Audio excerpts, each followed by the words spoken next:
चलिए आज हम शिक्षा के सामान्य उद्देश्य के अंतर्गत छठा जो उद्देश्य है आध्यात्मिक विकास का उद्देश्य aim of the spiritual development के बारे में हम बात करेंगे। हम जानते हैं कि शिक्षा के जितने भी दर्शन हैं, चाहे वह आदर्शवाद हो, प्रकृतिवाद हो, प्रयोजनवाद हो, मानवतावाद हो, मार्क्सवाद हो, यथार्थवाद हो, जितने भी वाद हैं, हर एक वाद का अपना अपना शिक्षण उद्देश्य है। लेकिन आदर्शवाद कहता है कि शिक्षा का पहला उद्देश्य है बालक में, व्यक्ति में अध्यात्म का विकास करना। बिना अध्यात्म के विकास किए वह मानव नहीं रह सकता है, वह दूसरे को भाई नहीं समझ सकता है, वह उसके अंदर अज्ञात शक्ति के प्रति भय नहीं हो सकता है। इसलिए मानव को मानव बनाए रखने के लिए उसके अंदर आध्यात्मिकता होना जरूरी है। इस संबंध में महान शिक्षा शास्त्री प्लेटो का भी ऐसा ही मत है। उन्होंने कहा है कि आध्यात्मिकता का विकास करना ही शिक्षा का प्रमुख साधन होना चाहिए। जबकि एक और शिक्षा शास्त्री रस्त महोदय कहते हैं शिक्षा को मानव जाति को इस योग्य बनाना चाहिए कि वह अपनी संस्कृति की सहायता से आध्यात्मिक जगत में अधिकाधिक पूर्णता से प्रवेश कर सके और आध्यात्मिक जगत की सीमाओं का विस्तार कर सके। इस प्रकार से हम देखते हैं कि यह मानव के अंदर पवित्रता का विकास करती है। यह आध्यात्मिकता ही है जो मानव के अंदर पवित्रता लाती है, उनके अंदर चिंतन शक्ति एवं कल्पना शक्ति का विकास करते हैं। यह व्यक्ति को धार्मिक प्रवृत्ति का बनाती है एवं उसके अंदर विभिन्न क्रियाकलापों पर नियंत्रण रखती है कि हमें किसके साथ कब कैसा व्यवहार करना चाहिए, किस सीमा में हमें किस प्रकार का व्यवहार करना चाहिए किसके सामने। इस प्रकार के विभिन्न क्रियाकलापों पर धार्मिक प्रवृत्ति आने के कारण वह नियंत्रण रखती है, जिससे कि बालक समाज विरोधी कार्य नहीं करता है, वह एक बेहतर व्यक्ति बनता है, समाज के लिए धनात्मक विकास का कारण बनता है, जिसके कारण उसके अंदर भाईचारा की भावना का विकास होता है, त्याग की भावना का विकास होता है, सहयोग की भावना का विकास होता है, एकता की भावना का विकास होता है। इस प्रकार से हम देखते हैं कि मानव के अंदर आध्यात्मिकता होना नितांत आवश्यक है। चलिए अब हम इसके इम्पोर्टेंस को देखते हैं, महत्व क्या है, क्यों आध्यात्मिक विकास का उद्देश्य शिक्षा में पढ़ाया जाना चाहिए। अब हम इसका महत्व क्या है उस पर विचार करने वाले हैं। पहला इसका महत्व है आदर्शों के निर्धारण से सहायता मिलती है।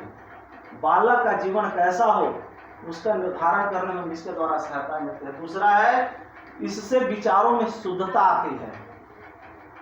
तीसरा है आध्यात्मिक दृष्टिकोण का विकास होता है। चौथा है इसमें चिंतन शक्ति और कल्पना शक्ति जागृत होती है, विकसित होती है।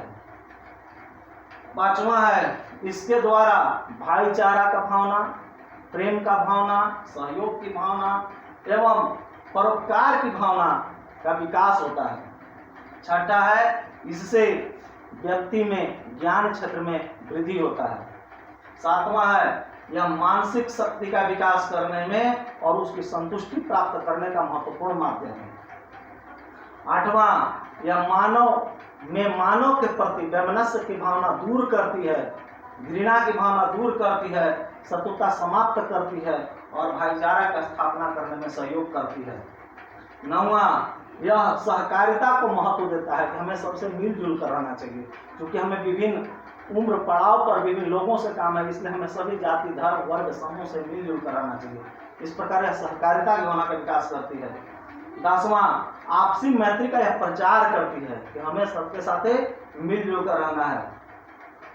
11वां यह सद्भावना का विकास करती है, मानव के अंदर सद्व्यवहार का विकास करती है, जिससे कि वह अपने आप के व्यवहार को नियंत्रित करता है कि दूसरे को कहीं हमसे हानि ना हो जाए, उसका हानि हो गया मतलब मैंने ईश्वर के ही रूप का अनादर किया है।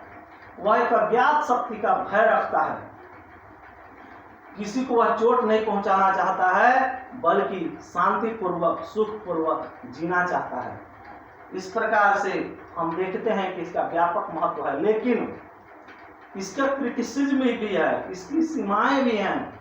हमें इसके आलोचनाओं को समझना होगा कि क्या इसका आलोचना किस रूप में किया जाता है।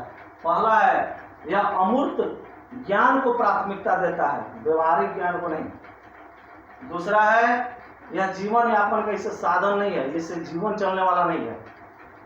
तीसरा है, संसार से घृणा होने लगता है, आदमी संसार से विरक्त की भावना होता है, उसे सामाजिक उत्तरदायित्व समाप्त हो जाता है, वह व्यवहारिक जीवन जीने के विपरीत चला जाता है, वह सामाजिक और व्यवहारिक जीवन के विपरीत चला जाता है। चौथा, यह सिर्फ प्रारंभिक कक्षा में सिर्फ एक कहानी कहने का माध्यम बनकर आ जाता है, क्योंकि बालक उस समय उनकी चिंतन क्षमता कम होता है, उनकी समझ क्षमता, अंडरस्टैंडिंग पावर कम रहता है, उसे समझ नहीं पाते हैं। पांचवा, इसमें इच्छाएं, मनोकामनाएं समाप्त हो जाती हैं, वह सिर्फ ईश्वर को पाने के लिए रह जाता है, भौतिक सुख संसाधन को प्राप्त करने के प्रति उसकी इच्छाएं खत्म हो जाती हैं। छठा, यह प्रकृति के नियम के अनुकूल नहीं है, यह जो है प्रकृति के नियम के अनुकूल है कि बालक को उसकी इच्छा के अनुसार हमें पढ़ने देना चाहिए। और सातवां है, यह रटने पर बल देता है कि ज्यादा से ज्यादा आध्यात्मिक ज्ञान है जो पहले से दिया है उसी को रटो। नौवां है, जो कोरे आदर्श का निराश, जो पहले बहुत समय पहले से जो चला रहा है उसी पर आपको चलना है और उसी की प्राप्ति करना है, जिससे कि क्या होता है, मानव का दुरुपयोग भी होता है। नौवां, जो पूर्व निश्चित पाठ्यक्रम है, पहले से निश्चित है कि आपको यही पढ़ना है, उसी के अनुसार चलना पड़ता है, इसमें आधुनिकता का समावेश नहीं होता है, इसमें आधुनिकता का कोई महत्व नहीं है। 10वां, जो पहले से है पुरातन और नवीन जो ज्ञान है उसकी शिक्षण विधियों में विभिन्नता है, सामंजस्य नहीं है। इस प्रकार यह विकास बिना समझ शक्ति के नहीं हो सकता है, इसके लिए क्या चाहिए, समझ शक्ति चाहिए। अगर इसका विकास करना है उस बालक में समझ शक्ति हो, कल्पना शक्ति, चिंतन शक्ति होना चाहिए, तभी उसका आत्मचिंतन कर पाएगा, आत्म अनुभव कर पाएगा। एकता की भावना इससे लाए, एकता सामाजिक, धार्मिक, अंतर्राष्ट्रीय सद्भाव के लिए आवश्यक है।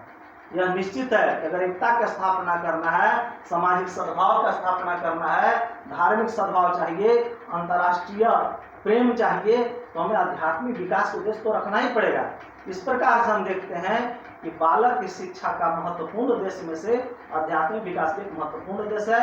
यह निश्चित रूप से यह शिक्षक के लिए शिक्षा का उद्देश्य होना चाहिए।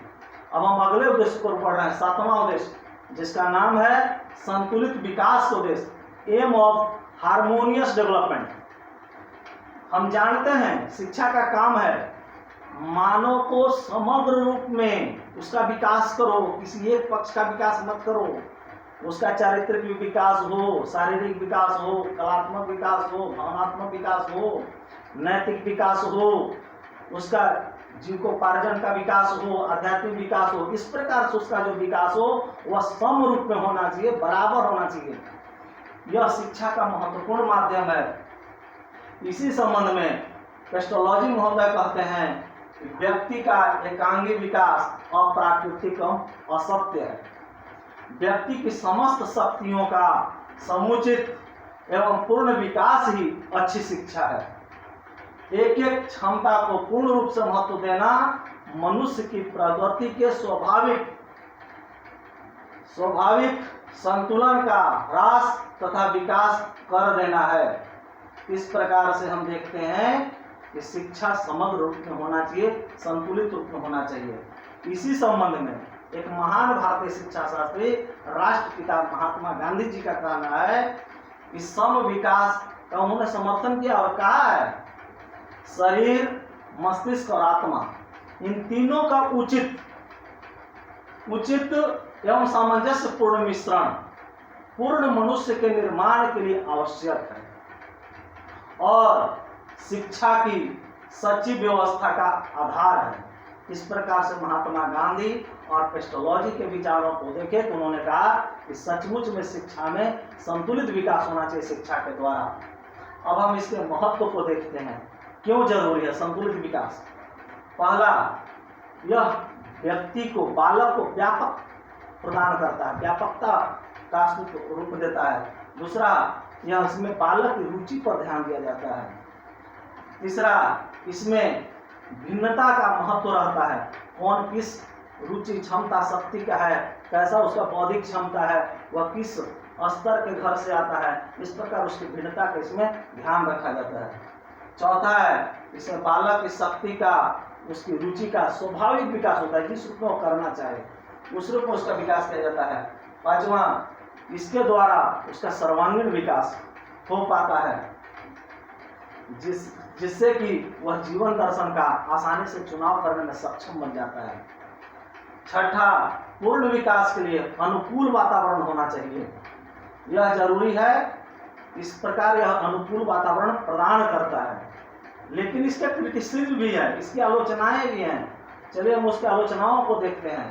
पहला है, यह सिर्फ सैद्धांतिक ज्ञान बनकर रह जाता है, व्यवहारिक रूप से संभव नहीं है संतुलित विकास कर पाना। दूसरा है, उत्पन्न अत्यंत विस्तृत इसका पाठ्यक्रम है, इसका जो पाठ्यक्रम को उत्पन्न किया जाएगा तब यह बहुत विस्तृत रूप से बन जाएगा। उसका इस प्रकार उसका पाठ्यक्रम को पूरा करना भी मुश्किल है। तीसरा है, सम विकास का मूल्यांकन कर पाना भी असंभव है, कि किस क्षेत्र में कितना विकास कर पाए इसका एवोल्यूशन करना भी मुश्किल है। अगला है, अनुकूल वातावरण का निर्माण करना भी एक कठिन काम होता है शिक्षा में। अगला, सामान्यता को महत्व इसमें दिया जाता है, जबकि आज विशिष्टीकरण पर जोर दिया जाता है। हमारा शिक्षण सूत्र भी है, विशिष्ट से सामान्य क्यों, लेकिन इसमें सामान्यता पर जोर दिया जाता है, विशिष्टीकरण पर नहीं, जबकि आज विशिष्टीकरण के महत्व का समय आ गया है। अगला है, सभी दिशा में उन्नति इसमें संभव नहीं है करा पाना, प्राप्त कर पाना। इसमें जो शिक्षण विधियां हैं, इसमें जो विषय है, उसका किस प्रकार से चुनाव किया जाए कि बालक का संतुलित विकास हो, यह चयन करना भी एक समस्या बन जाता है। आठवां है, सामाजिकता एवं व्यवहारिकता का अपूर्ण विकास हो पाता है, इससे पूर्ण विकास नहीं हो पाता है। नौवां, अलग अलग बालक के लिए अलग अलग शिक्षण विधि रखना पड़ेगा, अलग अलग पाठ्यक्रम रखना पड़ेगा, अलग अलग वातावरण का निर्माण करना पड़ेगा, अलग अलग शिक्षक रखना पड़ेगा, जो कि भारत जैसे इस विशाल जनसंख्या वाला देश में, कम संसाधन वाला देश में यह व्यवस्था करना मुश्किल है, आसान नहीं है।